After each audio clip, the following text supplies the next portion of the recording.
Со големо воодушевување и радост ја дознавме веста дека во Македонија ќе се отвори прв факултет филозофски и во рамките на тој факултет дека ќе има биологија.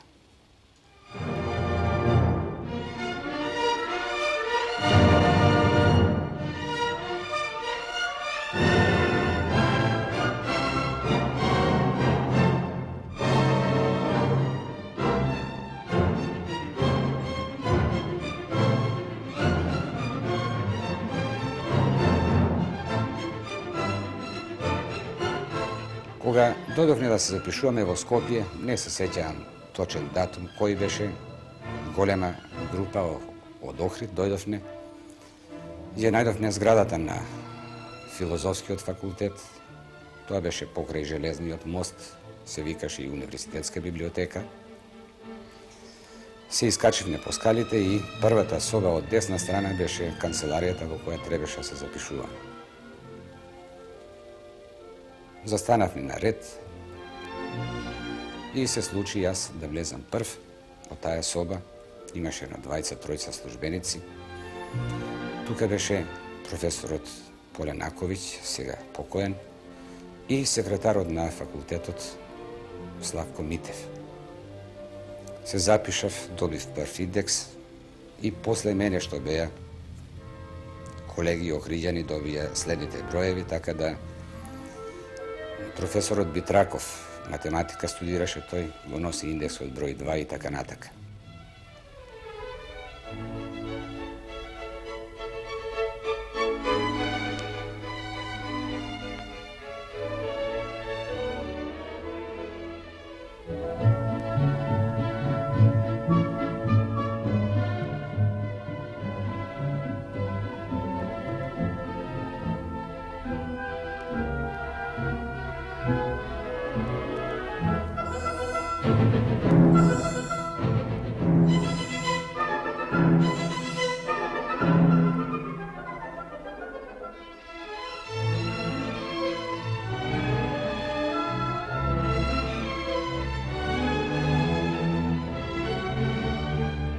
Запишувањето беше во 1946. Не се сеќавам точно кој месец дојдовме за запишување овде и мислевме тога, бидејќи прв пат се отвора универзитет, со самото запишување и дека ќе почне наставата одма. Тога не беше уште формиран студентски дом, секој се сместуваше каде има роднини, пријатели и така натака. Чекавме неколку дена, ми рекоја рано е започнување, одите си во своите родни места, кој ќе дојде време за да се почне со настава, ќе ве повикаме.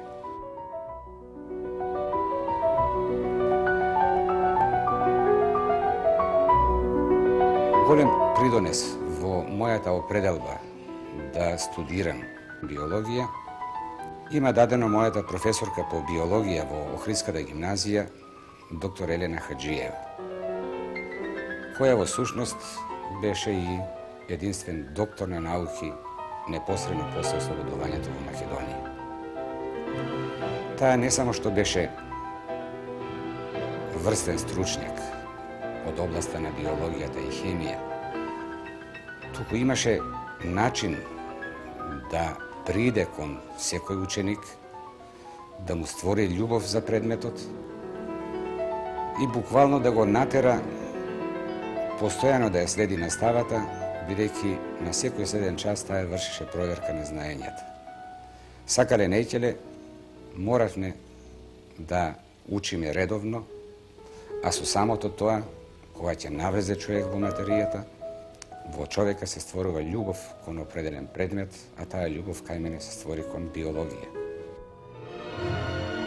Не се сеќам дали беше во октомври-ноември, добивме известување дека ќе се почне со настава на факултетот.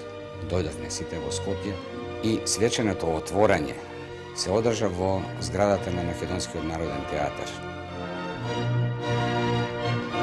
Беше една свечена атмосфера со учество на ректорите од Белград, Загреб и Лјубљана, облечени во она академска униформа со оние зинџири што се свечени.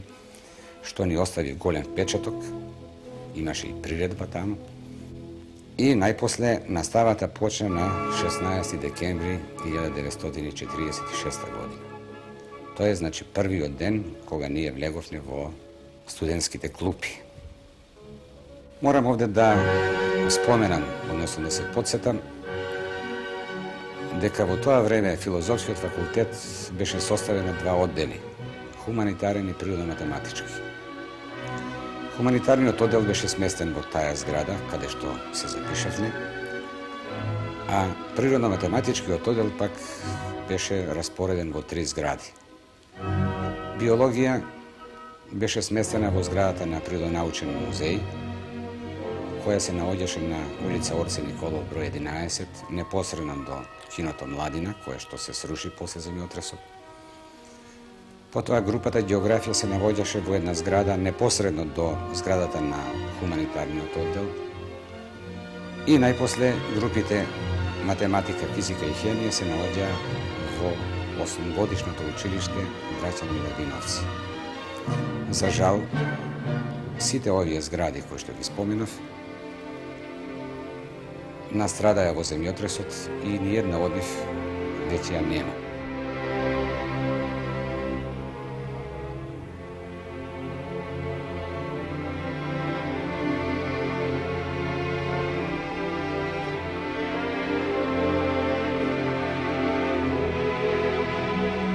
Кога влеговне во студентските клупи, наставата кај нас по биологија во тоа време одржуваа тројца наставници. Еден од нив беше само доктор на науки, тоа беше професорот Борис Кетанов, пратен од Универзитетот во Софија, а двајцата наши професори, професорот Петар Икономов и Лав Лозински, беа предавачи. Во 1948 година дојде во Скопје професорот Роко Вуковиќ од Загреб и професорот Михаил Грачанин. Од Белград доаѓа професорот Синеша Станковиќ, Милутин Радовановиќ, Сима Грозданиќ, од Загреб Вале Волк, Стјепан Хорватиќ и други. Во тоа време имавме само една предавална и две вежбални. Опрема непосредно после војната беше добиена некоја во форма на репарации од Германија, бидејќи пред да се отвори факултетот, од владата на Народна република Македонија била формирана комисија со задача од Германија да донеси апаратура и опрема што може во тоа време да се донеси. Значи, основни работи некој имаше таму, меѓутоа немаше никаков помошен кадар. Ниту асистенти, ниту лаборанти, така да овие наши први професори, покрај тоа што мораја да одржуваат настава по поголем број предмети, исто така ги одржуваја и вежбите, односно практичната настава. Започнувајќи од втората година, пак, од оваа иста генерација, која се запишавме во прва година и чиј број изнесуваше околу 120 на биологија, се назначија првите лаборанти, 3 на секој завод на биологија, на ботаника, зоологија и физиологија по еден лаборант, и првите демонстратори кои беа избрани од редот на подобрите студенти, да не речем најдобрите.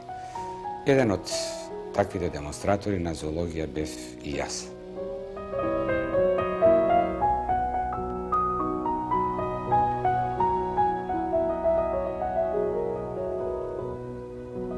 Покрај учеството во наставата, која тогаш беше организирана на таков начин што беше прогласена за задолжителна и сите ние моравме и на сите предавања и на сите вежби да учествуваме за да можеме да добиеме подпис. Ние сепак наоѓавме време да се занимаваме и со други активности. Јас продолжив со својата физкултурна активност, се занимава со атлетика, секој ден од Сабајле одев во парк. Трчав меѓу 10 до 15 километри на ден, од Скопје речиси до Ѓорче Петров и назад. Потоа се занимавав исто така со кошарка, со фудбал на секој начин, како и поголем број од студентите. Следна дејност беше културно-просветната. Се формира тога и хор на Филозофскиот факултет. Диригент беше Стефан Гајдов. И овој хор зеде учество во изведувањето на првата опера што се изведе во Македонија во Кавалерија Рустикана.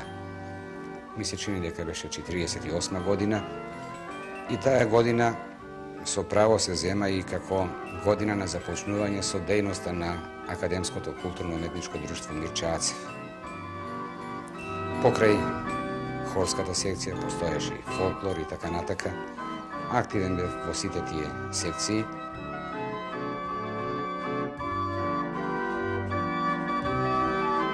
Ние сме прва генерација, односно втора непосредно после војната, не означува како скојевска генерација, воспитана да се жртвува, да не се жали за тешкоти и да ги совладува. И младинската организација водеше сметка, ја водеше евиденцијата за присуството на предавања. Пред завршувањето на секој семестар на состанок на младинската организација се разделуваа задолженија кој колку испити треба да полага во следната сесија и ако не го исполни планот се земаше на одговорност. Така да, иако тога не постоеше закон за година кој подоцна се воведе, настојувавме поголемиот број да го исполниме планот и да завршуваме година за година. И при тоа да постигнуваме добри резултати во учењето. Што се однесува до сместувањето, постоеше тогаш само еден студентски дом. Беше на улица Ленинградска, наспроти на Трговското училиште. Кога дојдовме првите денови, тој уште не беше уреден за да не прими и првите што стапивме во тој дом, ја превзедовме грижата да се исчисти, да се наместат кревети, ормани и така натака, за да можеме нормално да живееме. А првиот студентски ресторан пак беше во хотелот Бристол, поточно во неговиот ресторан. Иако храната гледана од аспект на сега, каква што ја добиваат студентите, во тогашно време се разбира беше полоша. Меѓутоа, научени на жртвување, на поднесување на тешкоти, не ни представуваше проблем да се исхрануваме и да преку ето тие средби во ресторанот се зближуваме меѓу себе, кои зближувања во тоа време беа навистина другарски. Ние иако бевме различни групи во рамките на еден факултет, сите студенти се познавме меѓусебно, се дружевме, организиравме заеднички матинеја и други придеби, наоѓавме форми за да створиме некоја разонода да го ето мало студентскиот живот го направиме по-разнообразен. Како студенти активно зедовме учество и во младинските акции. Јас учествував во изградбата на пругата Шамат-Сараево 1947 и на хидроцентралите Маврово во 1948 година. Од двете акции се вратив како ударник, а од онаа во Шамат-Сараево покрај дипломата за ударник добив и пофалба за физкултурна активност. На таа акција оформивме еден таков убав хор, кој што беше прогласен како најдобар во тој рејон кај што работавме ние и учествувавме на надпреварите на хорови. Младинските акции за мојата генерација завршија во 1948 година, бидејќи по директива на младинската организација, првостепена задача бидејќи беше што побрзо време да се завршат студиите, не ни дозволија следните години да заминуваме на акција за да можеме да одговориме на ова примарна обврска што беше по однос на студирањето.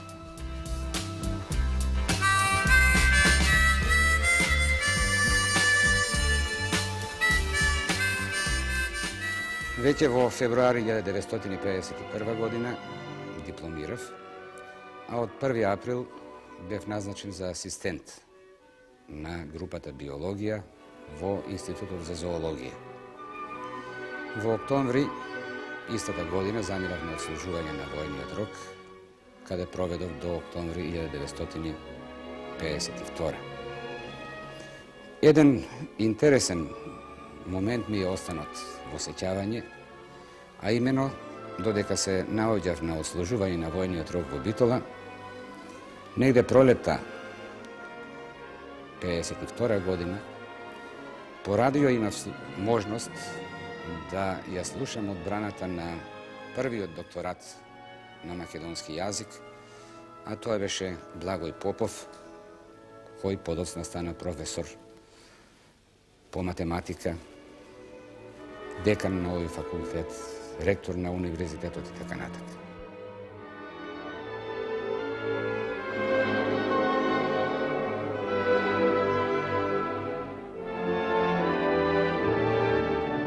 По враќањето од војска во 54 година заснува фамилија, се оженив со колешка.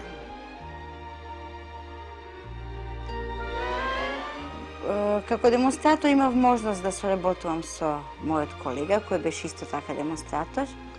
Така се изроди една љубов, која што заврши со брак во 1954 година во јануари. Од тогаш работиме заедно.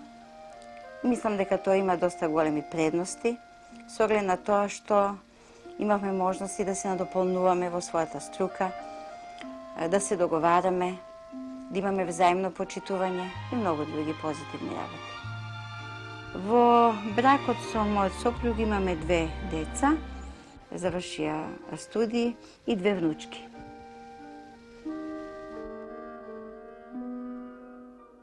Во 1960 година ја одбрани својата докторска дисертација.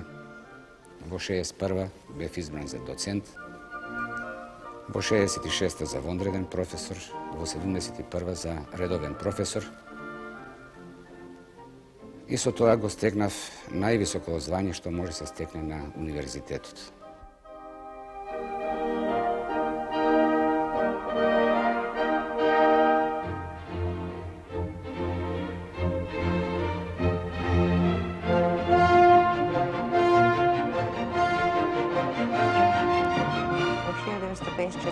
Бев избрана за асистент. Почнувајќи од таа година па натаму работев на својата докторска дисертација и некаде 1965 година докторирав. Понатаму следува звањата военен професор и редовен професор, како такови го завршив.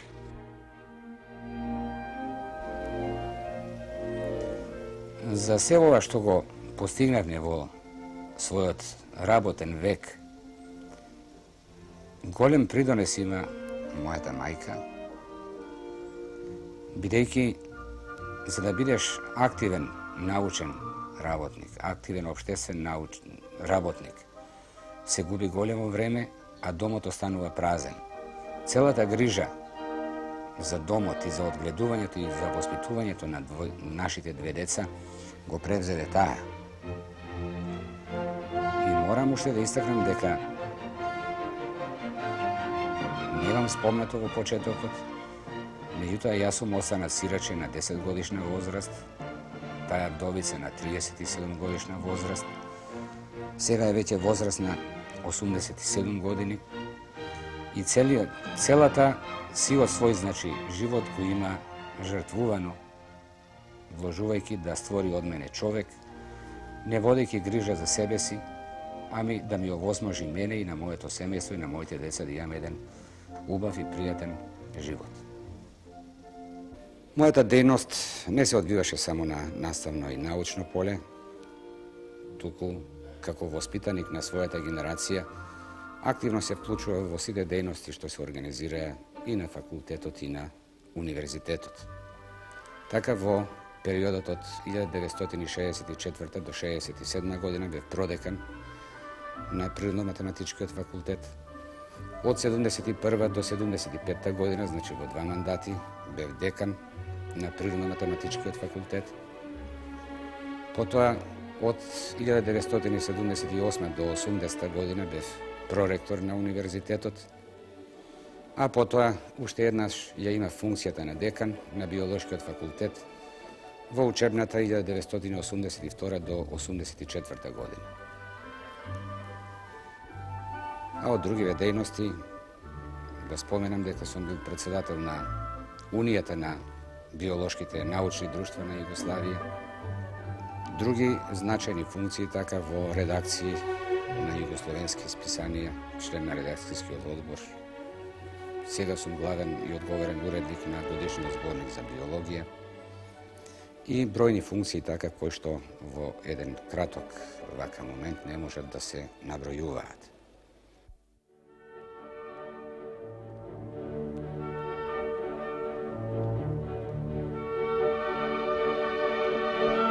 Во месец април 1969 година Универзитетскиот совет донесе одлука Универзитетот во Скопје да го носи името Универзитет Кирил и Методи во знак на признание и благодарност на двајцата македонски и словенски просветители. Во тек на овие изминати 40 години на Универзитетот Кирил и Методи во Скопје дипломирале околу 80.000 студенти од различни профили, докторирале 840, магистрирале 1235 и специализирале 150 завршени специјалисти, односно магистранти.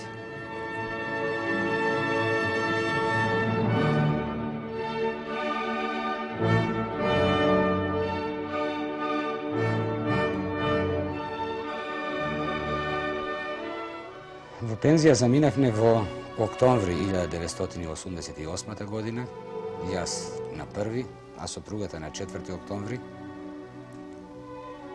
Меѓутоа, врските со факултетот не ги прекинавме. Ние често одиме на работа. Не чувствуваме некоја измена на односот на вработените во факултетот, каде што јас конкретно го проведов целиот свој работен век.